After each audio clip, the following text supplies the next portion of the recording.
Welcome back to the Deep Dive, where we sift through mountains of your sources to pull out the really interesting stuff. That's right. This time, we're taking a deep dive into the legend of Robin Hood. Okay. The guy who took from the rich, gave to the poor, all that good stuff. Yeah. But I think you'll be surprised by what we found. There's a lot more to the story than most people realize. Definitely. What's really fascinating about Robin Hood is that his story wasn't something that just popped up fully formed. Oh. You know, it developed over centuries, changed with the times, and reflected what people valued in each era. So it's not just a straightforward tale of a hero fighting villains. No, not at all. Yeah. We're going to look at those layers and see how he went from like a shadowy figure, you know, in those 12th century ballads to this worldwide icon. And I think this journey is going to totally change the way you see him. Sounds good to me. I'm ready to jump in. All right.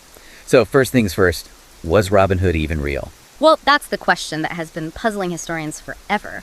While there's no hard proof, the name Robin Hood shows up in all sorts of records going back to the 12th century. Some people believe it was like a general term for outlaws, almost like a nickname for anyone who was bucking the system. So kind of like a medieval John Doe for rebels. Exactly. And the social situation back then, well, it was primed for rebellion. Imagine living under Norman rule. Okay. These lords had really strict laws, especially something called the Forest Law. It basically made it illegal for everyday people to even hunt for food in the forest. That sounds really oppressive. I can see why people would want a hero. And that's where Robin Hood comes in. He embodies resistance against injustice, right? He's a champion for the people who are struggling under these Norman laws. He becomes the symbol of hope for the peasantry, someone who dares to fight back against a system that was totally rigged against them. I see. But how did he go from just another outlaw to, this almost mythical figure? That's where the story really gets interesting. It's all about strategic storytelling and how social values evolved over time. The early stories focus on his cleverness, how rebellious he was. He's a skilled archer, a master of disguise, always outsmarting the Sheriff of Nottingham. But as time goes on, his image gets, well, you could say a makeover. A makeover? Like he had a medieval PR team. Pretty much. As his story gets told and retold and adapted, you see his rough edges smoothed out. He becomes less of a common thief and more of a noble outlaw. He develops this moral code: no killing, respect for women. Interesting. And his focus changes to fairness rather than just stealing for the sake of it. So he becomes more relatable, more acceptable to a bigger audience. You got it. And this is really noticeable during Queen Elizabeth I's reign. He's practically reinvented as this aristocratic hero, even given a noble lineage. This makes him much more appealing to the growing middle class and aligns him with popular ideas about loyalty and chivalry. So, the Robin Hood we know today is like a carefully constructed image, shaped by centuries of stories and changing social values. Exactly. And it's not just his image that changes. The Robin Hood we're familiar with, he's just one version of a much bigger archetype. You see, this kind of figure appears across different cultures and eras, always fighting against some form of injustice. So it's not just an English thing. There were other Robin Hoods out there. Oh, absolutely. Think of Emiliano Zapata and Pancho Villa in Mexico, for example. They were fighting for land reform, challenging the powerful elite. Or even Wilhelm Tell in Switzerland, standing up against tyranny. These figures, although they come from totally different contexts, they all share that core idea of resisting oppression. So the name Robin Hood becomes almost a symbol for any rebel fighting for the common good, regardless of their methods. Exactly. And this isn't limited to Western cultures either. For instance, in Arab history, you have Urwa bin al-Ward al-Absi. Okay. He was a pre-Islamic poet known for his generosity and, yep, you guessed it, stealing from the rich to help the poor. Wow, that's fascinating. It really shows how that desire for fairness and wanting someone to fight for the underdog, it goes beyond borders and across time. But, let's be honest, stealing from the rich, even for a noble cause, it's still stealing. Right. Isn't that kind of ethically problematic, even with Robin Hood? That's the big question, isn't it? Can we really justify theft, even if it's for a good cause? Is Robin Hood a hero or just a really clever thief? That's where things get philosophically interesting. So to really grapple with that question of whether it's right or wrong, we got to look at it through different philosophical lenses. Two totally different perspectives that come to mind are, well, utilitarianism and Kantian ethics. All right, you're going to have to break those down for me. Not really a philosophy expert over here. No problem. They're not as complicated as they sound. Let's start with utilitarianism. Think of it like a giant happiness calculation. Okay. Utilitarians, guys like John Stuart Mill, believe that an action is morally right if it produces the greatest amount of happiness for the greatest number of people. So in Robin Hood's case, if he steals from a few rich people to help a lot of poor people and overall, happiness goes up, a utilitarian would say that's okay. Exactly. From a utilitarian viewpoint, the ends justify the means, right? It's all about the outcome. As long as the outcome is good for most people, even if a few get hurt along the way, the action is seen as okay. That makes sense on the surface, but I'm guessing there's a flip side to this ethical coin. Oh, you bet. That's where Kantian ethics come in, which is the view championed by Immanuel Kant. Kant was much stricter. He believed that some actions, like stealing or lying, are just plain wrong no matter the consequences. It's about sticking to moral principles. These are like universal laws, rules that should never be broken. So a Kantian would say Robin Hood is a thief, plain and simple. No matter how noble his intentions are or how many people benefit, no exceptions. Exactly. For Kant, it's the principle of the action itself, not the result, that matters. He'd argue that even if Robin Hood's actions lead to, let's say, a fairer distribution of wealth, it's still wrong because stealing is always wrong. That's quite the philosophical debate. But how do these theories actually play out in real life? Most of us aren't exactly robbing the rich in Sherwood Forest. Right, good point. To make it more relatable, think about that classic thought experiment, the trolley problem. Okay, I think I've heard of that. So, you're standing by a railway track. A runaway trolley is barreling down the tracks, headed straight for 5 people tied to the rails. But you can pull a lever to divert the trolley onto a side track, but there's one person tied there, so what do? Ooh, that's a tough one. I think my gut reaction would be to save the 5 people, but then sacrificing that one person, it just feels wrong. Like there's no winning in that situation. Exactly, and that's where these different ethical frameworks come into play. A utilitarian would most likely pull the lever, arguing that saving 5 lives is more important than losing one. I see. It's about maximizing overall good, even if it means making a really difficult choice. A Kantian, however, might refuse to intervene, believing that directly causing harm, even to save others, violates that fundamental moral rule. So even in a modern-day dilemma, those two views clash. It makes you think about those gray areas of morality, how there's not always a simple right or wrong answer. Exactly, and that's what makes discussing Robin Hood so fascinating. His story forces us to really wrestle with these age-old questions. Is it ever okay to break the rules, even for a good cause? How do we weigh individual rights against the well-being of society? These are things philosophers have been debating for centuries, and Robin Hood gives us, even though it's fictional, a compelling case study to think about. It really is amazing how a story from centuries ago can still spark these relevant, even timely conversations.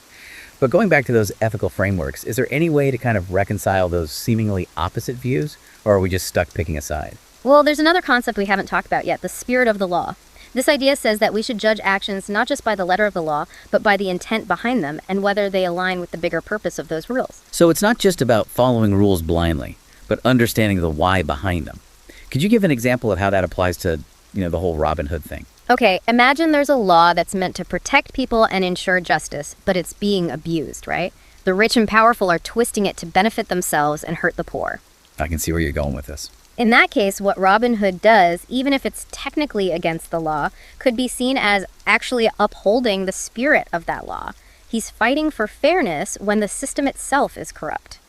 That's a really interesting perspective. Even though he's breaking the rules, he's actually upholding the true intention of the law, which is to make a just society. It almost makes him seem more like a vigilante for justice rather than just a common thief. Right. Robin Hood becomes this symbol pushing us to think about the gray areas of morality. He makes us ask, when is it okay to bend or even break the rules if the rules themselves are unjust? That's a great point to ponder. But let's face it, not all outlaws are actually driven by doing good. Some are just, criminals looking out for themselves. Oh, absolutely. It's super important to remember that not everyone who takes from the rich or goes against authority is a Robin Hood. Take John Dillinger, for example, the famous American bank robber during the Great Depression. Some people saw him as a folk hero, someone who was sticking it to the banks during a really tough time. But Dillinger himself admitted his motives were selfish. Oh, really? Yeah, he was just trying to make a living, not driven by some grand vision of social change. So he was more about personal gain, not so much about changing the system. Exactly. But here's the interesting part. Even though his actions weren't about justice, they still resonated with people who were suffering during the Depression. He sort of accidentally tapped into that Robin Hood sentiment, even if it wasn't what he intended. It shows how people can project their hopes and frustrations onto a figure, regardless of what that person's actual motives are. So the Robin Hood effect can be totally unintentional. It's not just about the act itself, but the perception of it. Yeah. What really defines a true Robin Hood then? That's where things get even trickier. Some scholars, like Graham Seal, actually argue that romanticizing these outlaw narratives can be dangerous. How so? Well, they say that these stories, while fun, offer more of a symbolic relief than real solutions to the root problems of injustice. So we might cheer for Robin Hood stealing from the rich, but in reality, that doesn't actually fix systemic inequality. It's like a fantasy. not a real solution. Exactly. Seal's point is that we need to look beyond individual acts of rebellion and focus on changing the structures that cause injustice in the first place. True social change, it requires more than just stealing from the rich, right? It means transforming the systems that create those inequalities in the first place. That's a powerful point. We've gone pretty deep into the world of Robin Hood today, far beyond that surface level story. I feel like I'm seeing the whole legend in a new light now. Me too. I think it's safe to say that Robin Hood's legacy is much more complex than we often give it credit for. It's not just about taking from the rich and giving to the poor. It's about the desire for fairness, the fight against injustice, and all those moral dilemmas that come up when the powerful abuse their power. It's incredible how a character from medieval folklore can still spark these really deep discussions about things like morality, justice, and even the power of stories themselves. It speaks volumes about how powerful this legend really is, and it leaves us with some really interesting questions to think about, like how these same themes play out in our world today. You were saying that Robin Hood's legacy raises questions about, well, how these themes are still relevant in our own time. What did you mean by that? Well, if you think about it, the problems that Robin Hood fought against, inequality, corruption, abuse of power, they haven't gone away. We still see those things today. Yeah, that's true. Whether it's economic disparities or political scandals or social injustices, those issues are still front and center. So are you saying that the spirit of Robin Hood is still alive and kicking, even in the 21st century? Absolutely. And it leads to a really interesting question. If Robin Hood were around today, how would he go about fighting injustice in our modern world? That's a fascinating thought. I mean, would he be like hacking into corporate databases to expose financial fraud?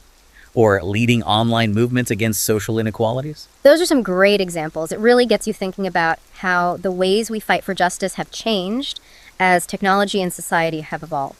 Earlier, you mentioned the Robin Hood effect and how even someone like John Dillinger, a criminal, could kind of accidentally tap into that sentiment. Does that mean that anyone who challenges the status quo, regardless of their methods or motivations, can be seen as a modern-day Robin Hood? That's a tough question. There's no easy answer. I think it comes back to that idea of the spirit of the law. A true Robin Hood figure, they'd be someone who fights for justice, even if it means bending or breaking the rules. But their actions would always be guided by a sense of morality and a desire to make society fairer. So it's not just about what they do, but why they do it, and what the impact is on everyone. Exactly. And that's part of what makes Robin Hood's story so timeless. It makes us think critically about what justice means, and how we can build a world where people in power are held accountable, and everyone has a real shot at a good life. This has been a fantastic deep dive. We've covered so much how Robin Hood's legend has changed over time, the ethical questions about his actions, and how this archetype pops up all over the world. Yeah, it's been a great discussion. It's amazing how a character from medieval folklore can still get us talking about important stuff like justice, morality, and social change. It really shows how powerful storytelling can be, and how those timeless themes continue to resonate with us even after all these years. For those listening who want to dig deeper into Robin Hood and explore these ideas more, any recommendations on where they could start? Definitely. There are tons of great resources out there, books, articles, even podcasts. You can find some suggestions in the show notes for this episode. Perfect. This deep dive has given everyone plenty to think about. It's been a pleasure joining you on this journey through Sherwood Forest and everything beyond. And to all our listeners out there, thanks for joining us on this exploration of the legendary Robin Hood. Remember, the fight for justice never ends, and that spirit of Robin Hood, it lives on in all of us who want a fairer and more just world. This is Podcast Infinity, signing off.